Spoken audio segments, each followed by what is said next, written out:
Jawa Barat 8 triliun. Dan COVID yang naik tertinggi hari ini DKI Jakarta 764. Jawa Barat 600. Dua daerah dengan anggaran COVID terbesar. COVID-nya paling besar. Wes, tak bongkar, wes. Semoga besok saya masih hidup.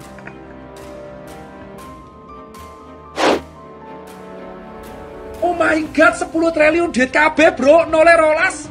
Swab gratis dong, Pak Anies. 10 triliun.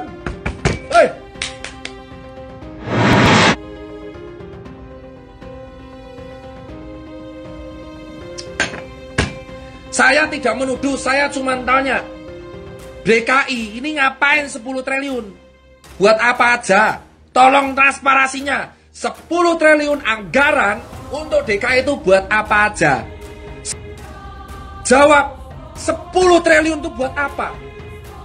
Masih denda, oh my god. Dr. Tirta memberi pertanyaan kepada Anies Baswedan terkait dana COVID-19 sebesar 10 triliun rupiah di DKI Jakarta. Ia merasa aneh kenapa dana COVID-19 sebesar itu, sedangkan DKI Jakarta masih saja menjadi daerah dengan angka tertinggi penyebaran COVID di Indonesia. Ungkapan tersebut Dr. Tirta katakan melalui live di akun Instagram pribadinya yang diunggah dalam bentuk video oleh akun @pencerah_ yang diunggah pada 18 Januari 2021. 10 triliun KB bro, swab gratis dong Pak Anies. 10 triliun woi. Jawa Barat 8 triliun dan COVID yang naik tertinggi hari ini DKI Jakarta 764, ujar Dr. Tirta. Dr. Tirta menegaskan dirinya mengatakan hal tersebut bukan menuduh, namun mempertanyakan penggunaan anggaran 10 triliun tersebut dan meminta Anies Baswedan agar transparan. Saya tidak menuduh, saya cuma tanya DKI ini ngapain 10 triliun buat apa aja, tolong transparansinya, tegas Dr. Tirta. Mau nangis saya kalau lihat itu bro. Ini duit rakyat. Saya mau nangis bro kalau baca ini. Aku tuh mau nangisnya adalah Bu Risma itu aku ketemu bro di bulan Juni. Usia 70-an tahun, dia tuh ngantor di halaman balai kota bro. Dihujat satu Indonesia loh. Ternyata di antara semua daerah, DKI Jakarta dan Jawa Barat mendapat dana penanganan COVID-19 tertinggi. Masing-masing 10 dan 8 triliun. Hal ini diketahui dari live streaming Instagram Dr. Tirta. Ironisnya, justru DKI Jakarta dan Jawa Barat mencetak peningkatan tertinggi kasus corona. Menurut Dr. Tirta, Surabaya yang luas wilayahnya mungkin hampir setengah DKI hanya menerima anggaran corona sebesar 800 miliar lebih. Dengan dana sebesar itu, Risma mampu menggratiskan tes swab massal bagi masanya. Memang awalnya kasus di Surabaya melonjak drastis hingga jadi zona hitam. Namun berangsur kasusnya ditekan karena para penderita COVID sudah terdeteksi dan diisolasi. Selain Surabaya, Dr. Tirta juga menyoroti kota Yogyakarta yang hanya menerima anggaran corona sebesar 200 miliar. Tapi hebatnya, Sultan Jogja justru berhasil menekan angka kasus COVID-19 dan hanya melaporkan 40 kasus tambahan. Cuma 246 miliar. COVID-nya hari ini tambah 40. 200 miliar tok DIY Sri Sultan Hamengkubuwono. Jawab, 10 triliun itu buat apa? Masih denda, oh my god.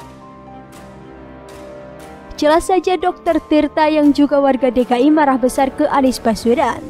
Di saat Pemprov DKI membuang anggaran untuk mengecat atap warga yang tak berhubungan, kasus corona justru melonjak drastis. Sudah begitu, buzzer-buzzer balai kota malah sibuk menumpangkan Risma. Ketimbang membayar influencer media atau ngecat atap, kenapa tak digunakan untuk swab gratis? Inilah pertanyaan Dr. Tirta.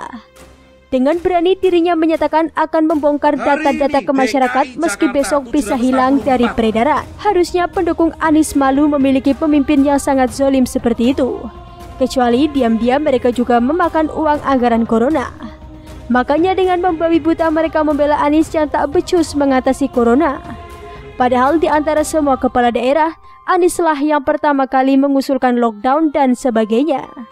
Dirinya juga gencar meminta bantuan pusat untuk pemberian bansos. Nyatanya, Anies kalah telak dari Risma soal penanganan COVID-19. Awal mula wabah, Risma sudah gencar membuat titik disinfektan di titik-titik kota Surabaya. Dia juga mengaku sengaja menimbun masker sebelum kejadian corona pertama dilaporkan untuk dibagikan kepada warganya. Risma juga gencar melakukan rapid test gratis dan uji susul swab test gratis. Risma sampai sujud di depan rumah sakit agar warganya tak ada yang terlantar saat sakit. Risma tidak pernah koar-koar soal lockdown apalagi bansos. Karena sebelum Covid pun dirinya sudah aktif membagikan makan gratis bagi warga miskin. Masalah corona adalah masalah kesehatan yang pendekatannya juga dilakukan secara medis. Berbeda dengan Anies yang sesumbar data PDP dan ODP.